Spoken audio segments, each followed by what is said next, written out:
कुछ कामचोर वकीलों ने सुप्रीम कोर्ट के जजों के दिमाग का दही कर दिया है। जी हाँ, अपना काम आसान करने के चक्कर में सुप्रीम कोर्ट के कुछ वकील साहब लोग वहां के जजों का काम बढ़ा दे रहे हैं, और इतना कि जज साहब लोगों का दिमाग ही चकरा गया है। आज इसे लेकर chief justice Suryakant, justice Nagarathna और जस्टिस बागची तीनों लोग सुप्रीम कोर्ट में चिंतित और परेशान नजर आए, क्योंकि वकील लोग एआई का इस्तेमाल करके खेला कर दे रहे हैं। क्या है ये पूरा खेला और वकील लोग क्या गलती कर रहे हैं, उसे तो जानेंगे ही। साथ ही मैं अपना अनुभव भी साझा करूंगा कि एआई का इस्तेमाल किस तरीके से करें ताकि फंसने फंसाने से बच जाएं, यानी गलती ना हो। कहा जाता है कि नकलौ करने के लिए अकल होनी चाहिए, तो एआई का इस्तेमाल करने के लिए भी कुछ चीज़ों को जान लेना, सतर्क हो जाना जरूरी है, वरना एआई आपकी लुटिया भी डुबा सकता है। उधर ऐसा लग रहा है कि अमृतकाल के 12वें साल में नफरतबाज नेताओं की जबान पर लगाम लग सकती है। कम से कम आज सुप्रीम कोर्ट में जो देखने को मिला है, चीफ जस्टिस ने जो बातें कही हैं, जस्टिस नागरत्ना ने जो कहा है, उन सब का इशारा तो यही लग रहा है। चीफ जस्टिस ने कह दिया कि बेसब्री से मैं इंतजार कर रहा हूं नफरतबाजों को चुप कराने के लिए। उधर हेट स्पीच के मामले में ही आज सुप्रीम कोर्ट ने उत्तर प्रदेश के डीआईजी को अपनी आवाज का सैंपल देने के लिए आदेश दे दिया है, और 73 साल के जिस मुस्लिम व्यक्ति पर यूपी पुलिस ने बेमतलब मुकदमा लाद दिया था, उस मुकदमे को रद्द करने का आदेश भी दिया है। ये केस बड़ा क्लासिक है, ध्यान से देखिएगा। तीनों ही मामले बड़े महत्वपूर्ण हैं, इसलिए वीडियो को आखिर तक देखना है। पहली बार हैं तो चैनल को सब्सक्राइब करके घंटी बजा दीजिए टन से। हर एक वीडियो को लाइक और शेयर करना आपकी जिम्मेदारी है। इसके अलावा आप जानते हैं कि हम किसी धन्ना सेठ या राजनीतिक दल के दम पर चलते नहीं, तभी खुलकर आपकी बात हो पाती है और उन मुद्दों पर बात हो पाती है जिन्हें छुपाने के लिए गोदी मीडिया और उसके लपड़ झंडिस पाले पोसे गए हैं। इसलिए हमारा काम पसंद आता हो तो इस QR कोड या फिर मोबाइल नंबर का प्रयोग करते हुए जो भी हो सके आर्थिक सहयोग भेजने का प्रयास जरूर करें। बहुत बहुत धन्यवाद। सबसे पहले बात करते हैं एआई वाले केस की। आज भारत का सुप्रीम कोर्ट वकीलों द्वारा एआई के प्रयोग को लेकर काफी चिंतित था। देश की सबसे बड़ी अदालत की पीठ, जिसमें खुद chief justice justice Joymalya Bagchi और जस्टिस बीवी नागरत्ना शामिल थे, इन लोगों ने कहा कि सुप्रीम कोर्ट में वकील अपनी याचिकाओं में ऐसे ऐसे मामलों का उदाहरण देते हैं जिनका अस्तित्व ही नहीं है, यानी जो कि फर्जी है। चीफ जस्टिस ने कहा कि हमें यह देखकर चिंता हो रही है कि कुछ वकील ड्राफ्ट तैयार करने के लिए एआई का इस्तेमाल कर रहे हैं। ये बहुत गलत बात है। जस्टिस नागरत्ना ने याद दिलाया कि हाल ही में एक याचिका में उन्हें दया बनाम मानवता नाम का उदाहरण मिला, जो कि असल में कहीं है ही नहीं है, जिसका अस्तित्व ही नहीं है। चीफ जस्टिस ने एक और मामले को याद दिलाते हुए कहा कि कई बार ऐसा देख चुके हैं जहां पर किसी मैसेज को कोट किया जाता है। एक मामले में तो उदाहरण सही था, लेकिन उसमें जो कथन जोड़े गए थे वो सब फर्जी थे, और एआई द्वारा इन चीजों को तैयार करने से समस्या बढ़ गई है। समस्या ये है कि जजों पर बोझ बढ़ जाता है, सोचने लगते हैं कि ये कौन सा केस है, किसने ऐसा फैसला दिया, किसने ये वक्तव्य दिया। अब जरा आसान भाषा में समझिए कि पूरा मसला क्या है। जैसे वकील ने किसी याचिका का ड्राफ्ट तैयार करना शुरू किया तो उसमें कभी कभी अदालतों के पुराने फैसले, कथन, इन सबको शामिल किया जाता है ताकि कोर्ट का काम भी आसान हो जाए। जज साहब को भी याद आ जाए कि फला तरह के मामले में अदालत ने फला फला फैसला दिया है। वकील को भी आधार मिलता है अपनी बात को मजबूत साबित करने का। मगर जब आप एआई का इस्तेमाल करते हैं तो एआई कई बार बहुत सारी सूचनाओं को इधर उधर करके तोड़ मरोड़ के ऐसी की तैसी कर देता है, क्योंकि एआई के पास अपना दिमाग तो है नहीं। जो सूचनाएं उपलब्ध हैं उन्हीं के आधार पर वो काम करता है, और कभी कभी वो खुद भी चीजों को गलत समझ लेता है और एक्स्ट्रा दिमाग लगा देता है और गलत जानकारी दे देता है। और ज्यादा कठिन मामलों को तो छोड़िए, अभी हाल ही में किसी मामले में तथ्यों की जांच करते हुए मैंने चैट जीपीटी से पूछा कि जब नरेंद्र मोदी गुजरात के मुख्यमंत्री बने तो क्या वो विधानसभा या विधान परिषद के सदस्य थे।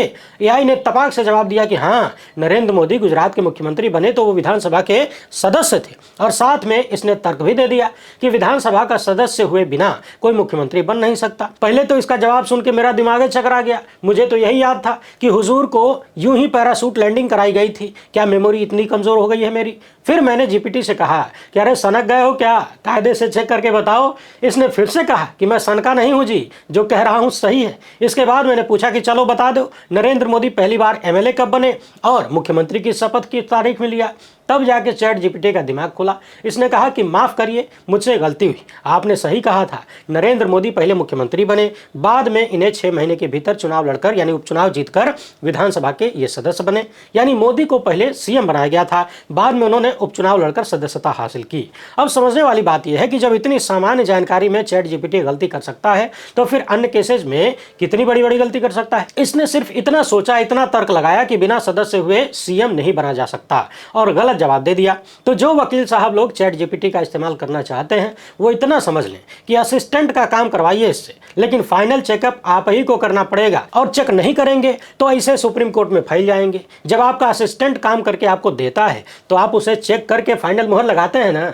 ठीक वैसे ही चैट जीपीटी से किसी भी फैसले की जानकारी मांगिए तो उससे कहिए कि सोर्स दे दो, यानी कहां से जानकारी दे रहे हो वो सोर्स दो। उसके लिंक को मांगिए, लिंक पर क्लिक करके लिंक ओपन करिए और खटाखट चेक कर लीजिए कि जीपीटी ने जो जानकारी दिया है वो सोर्स में उपलब्ध है कि नहीं, और सोर्स भी ऑथेंटिक है कि नहीं। तो इसे असिस्टेंट के रूप में यूज करेंगे तो बहुत ही लाभदायक है। और यदि ये सोचेंगे कि अपनी कुर्सी पे बिठा दें, काम इससे करवाएं और पैसा हम कमाएं, तो आपका काम बिगड़ जाएगा, जज साहब लोग का काम बढ़ जाएगा और हमको एक काम मिल जाएगा। इसीलिए अपनी ऊर्जा बचाना अच्छी बात है, लेकिन कामचोरी के लेवल पर नहीं।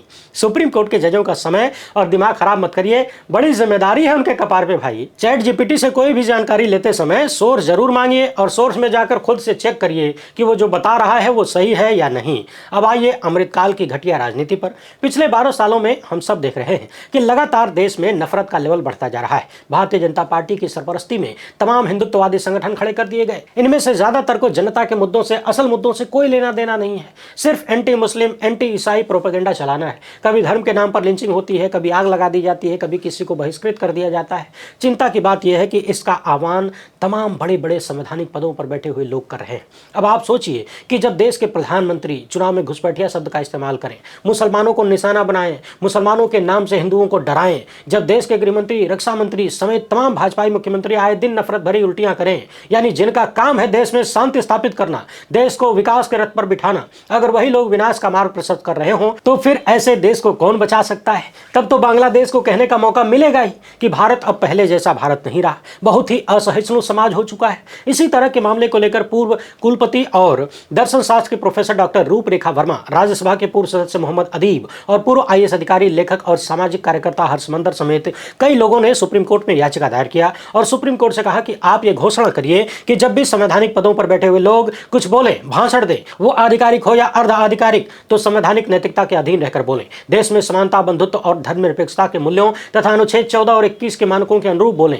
यानी संविधान का उल्लंघन न करें। सुप्रीम कोर्ट से अनुरोध किया गया था कि सार्वजनिक भाषणों को नियंत्रित करने के लिए उचित दिशा निर्देश तैयार करिए, जिसमें अभिव्यक्ति की स्वतंत्रता के अधिकार पर भी कोई प्रतिबंध न लगे और संविधान कायम रहे। इस मामले पर सुनवाई करते हुए सुप्रीम कोर्ट के चीफ जस्टिस ने पहले तो याचिका में कहा कि आपने एक व्यक्ति विशेष को टारगेट करके, यानी हेमंता बिस्वा शर्मा को टारगेट करके याचिका दायर किया है, क्योंकि इसमें केवल उन्हीं का नाम का उल्लेख किया गया है, उन्हीं से संबंधित घटनाओं का उल्लेख है। लेकिन वरिष्ठ अधिवक्ता कपिल सिब्बल ने कहा कि यह केस व्यापक अर्थों में देखा जाना चाहिए, क्योंकि शर्मा अकेले नहीं है, हम किसी एक व्यक्ति के खिलाफ कोई विशेष राहत नहीं मांग रहे हैं। चीफ जस्टिस ने कहा कि यह मुद्दा तो काफी गंभीर है, लेकिन कौशल किशोर केस में जस्टिस नागरत्ना ने पहले ही इस मुद्दे का समाधान किया है। अब आपको जरा याद दिला दें कि कौशल किशोर केस में जस्टिस नागरत्ना ने कहा क्या था।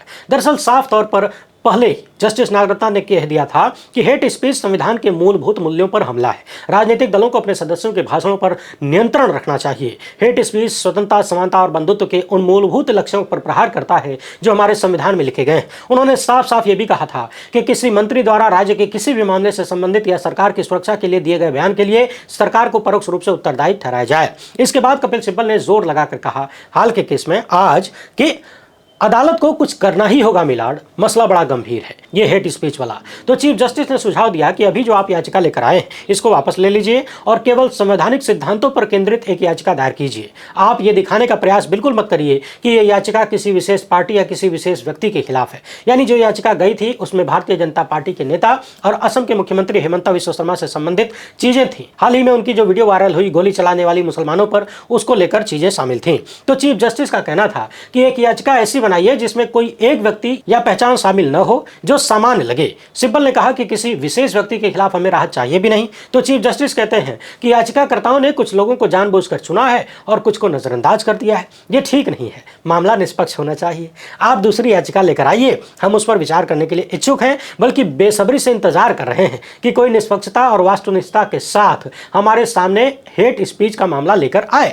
जस्टिस नागरत्ना ने कहा कि सभी पक्षों को संयम बरतना चाहिए, मगर सवाल सवाल ये भी है कि क्या यदि ऐसा कोई दिशा निर्देश दे दिया जाता है तो उसका पालन होगा। वैसे ये बात ज्यादा महत्वपूर्ण है। हमने पिछले वर्षों में लगातार देखा है अदालत के तमाम फैसलों को सरकारें नजरअंदाज करती हैं और ज्यादातर भाजपा की सरकारें ही नजरअंदाज करती हैं, ठेंगा दिखाती हैं। अभी पिछली ही वीडियो में इसमें हमने दिखाया था कि हाईकोर्ट के आदेश को उत्तर प्रदेश की पुलिस ने कैसे इग्नोर कर दिया और घर में नमाज को रोक दिया, तो अदालत को अवमानना की कार्रवाई शुरू करनी पड़ी। तो समझने वाली बात यह है कि जब अदालतें दिशा निर्देश बनाकर भूल जाएंगी तो उस दिशा निर्देश का कोई अर्थ निकलेगा नहीं।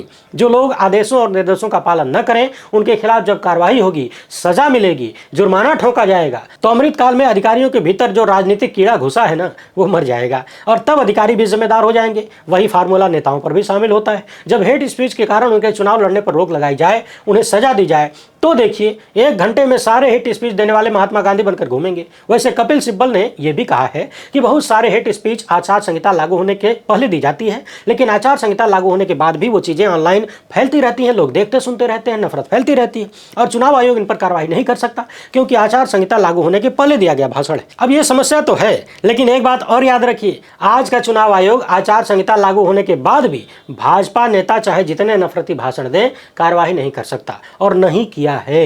अब चुनावी आचार संहिता सिर्फ विपक्ष के लिए रह गई है। बहरहाल कपिल सिब्बल ने यह भी कहा कि मीडिया और ऑनलाइन प्लेटफॉर्म के लिए भी कुछ दिशा निर्देश होने चाहिए। आगे हेट स्पीच के मामले में चीफ जस्टिस कहते हैं कि हमने कल भी कहा था कि सभी पॉलिटिकल पार्टियों को संवैधानिक नैतिकता, संवैधानिक मूल्यों और आपसी सम्मान, आत्मसम्मान के सिद्धांतों का पालन करते हुए आगे बढ़ना चाहिए।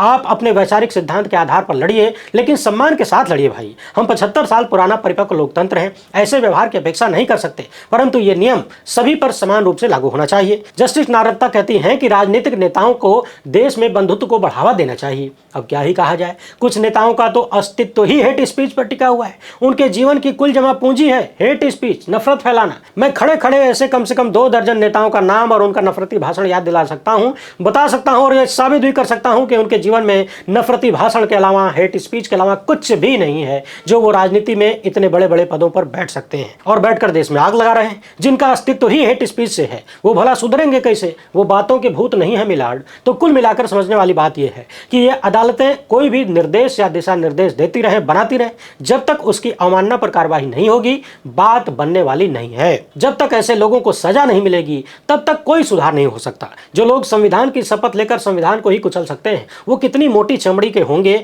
और किस हद तक गिरने की क्षमता रखते होंगे, इसका अंदाजा लगाया जा सकता है। सुप्रीम कोर्ट जब तक ये करना चाहिए, वो करना चाहिए जैसे नैतिकता के पाठ पढ़ाता रहेगा, इस तरह की भाषा का इस्तेमाल करता रहेगा, तब तक सुधार होना असंभव है। नेता लोग अपने अस्तित्व पर खतरा नहीं आने देंगे। उन्हें सुधारने का बस एक ही तरीका है कि उनकी हेट स्पीच को निकालिए, उनकी जांच करिए और फिर उन्हें समयबद्ध तरीके से सजा दीजिए। और सजा भी कुछ महीने की जेल या आर्थिक दंड नहीं चलेगा, क्योंकि यदि ऐसे लोगों को जेल भेजा जाएगा तो वो खुद को शहीद बताने लग जाएंगे। कहेंगे कि देखो धर्म के नाम पर हम शहादत दे रहे हैं। खूब भाषणबाजी और बढ़ जाएगी और नफरत का लेवल इतना हाई हो चुका है कि बहुत सारे लोग इसे सच भी मान लेंगे। तो नफरती भाषण देने वालों को सजा के रूप में मेरे हिसाब से सबसे बढ़िया यही है कि कुछ सालों के लिए उनको चुनाव लड़ने से रोक दिया जाए और जो आदतन अपराधी हों उन्हें तो आजीवन रोक दिया जाए। न रहेगा बांस न बजेगी बांसुरी। अभी तो नफरती भाषण इसीलिए दिया जाता है ना कि बहुसंख्यक समाज उनके पक्ष में आ जाएगा, उनको वोट करेगा और वो चुनाव जीत जाएंगे। तो जब चुनाव लड़ने का लफड़ा खत्म हो जाएगा तो फिर नफरती भाषण भी रुक सकता है। बहरहाल हेट स्पीच को लेकर ही सुप्रीम कोर्ट ने आज एक और आदेश दिया।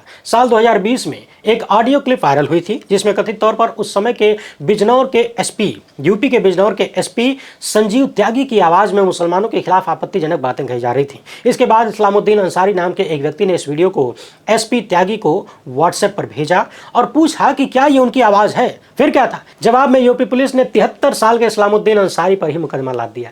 तरह तरह की धाराएं लगा दी गई, चार्जशीट दाखिल हुई। अंसारी ने इलाहाबाद हाईकोर्ट में मुकदमा रद्द करने की याचिका दाखिल किया, लेकिन उनकी अर्जी खारिज कर दी गई। इसके बाद मामला सुप्रीम कोर्ट पहुंचा। अब सुप्रीम कोर्ट ने अंसारी के खिलाफ दर्ज आपराधिक मामले को रद्द करने के लिए आदेश दिया है और यह भी कहा है कि पुलिस ने गलत किया है, अपने अधिकारों का दुरुपयोग किया है। जस्टिस अहसानुद्दीन अमानुल्लाह और जस्टिस विनोद चंद्रन ने न सिर्फ आपराधिक मामलों को रद्द करने का आदेश दिया, बल्कि यूपी के डीआईजी संजीव त्यागी को यह भी आदेश दिया है कि हैदराबाद में जाके अपनी आवाज का सैंपल दीजिए ताकि जांच हो सके कि जो ऑडियो क्लिप वायरल हुई थी उसमें आवाज आप ही की है या किसी और की। यानी जो काम पुलिस को पहले ही कर देना चाहिए था और तमाम अदालतों को करना चाहिए था, मगर निचली अदालत और हाई कोर्ट ने नहीं किया, वो काम अब सुप्रीम कोर्ट ने किया है। पुलिस ने कथित रूप से अपने लोगों को बचाने के लिए, अपने अधिकारी को बचाने के लिए एक 73 साल के व्यक्ति को, मुस्लिम व्यक्ति को मुकदमे में फंसा दिया। अब सुप्रीम कोर्ट ने कहा है कि जो मोबाइल फ़ोन है और उससे जुड़ी हुई फाइलें हैदराबाद की फोरेंसिक जांच में साइंस लैब में भेजी जाए और ऑडियो क्लिप सहित वॉइस सैंपल की जांच करवाई जाए।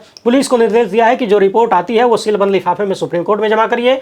9 मार्च 2026 को हैदराबाद में जाकर यूपी के डीआईजी संजीव त्यागी को वॉइस सैंपल देना है। याचिकाकर्ता को भी वहां उपस्थित रहने की इजाजत दी गई। यानी सोचिए कि उत्तर प्रदेश की पुलिस किस तरह से काम करती है। एक अधिकारी पर मुसलमानों के खिलाफ आपत्तिजनक बातें बोलने का आरोप लगता है, ऑडियो वायरल होती है, किसी ने उनसे व्हाट्सएप पर भेजकर पूछ लिया कि क्या ये आपकी आवाज है, तो सवाल का जवाब देने की बजाय मुकदमे लाद दिए जाते हैं उसी व्यक्ति पर। और देश की अदालतों का हाल देखिए, साल 2020 का मामला है, 2026 चल रहा है, 6 साल बाद अब जाके सुप्रीम कोर्ट ने आपराधिक मामले को रद्द करने और आवाज की जांच करने का आदेश दिया है। इन 6 सालों में 73 वर्षीय इस्लामुद्दीन अंसारी का क्या हाल हुआ होगा, उनके परिवार को कितना टॉर्चर, कितना आर्थिक, मानसिक, सामाजिक समस्याओं को झेलना पड़ा होगा, क्या आप अंदाजा लगा सकते हैं? क्या आपको नहीं लगता कि आपराधिक मामले को रद्द करने के आदेश के साथ साथ उन पुलिसकर्मियों के खिलाफ भी कार्रवाई होनी चाहिए जिन्होंने जबरदस्ती का केस बनाया एक व्यक्ति को फंसाने के लिए, सबक सिखाने के लिए? क्योंकि जिसने कुछ भी नहीं किया उसे तो 6 साल तक मुकदमे में उलझा कर रखा गया, सजा दे दी गई। बाकी देखते जाइए,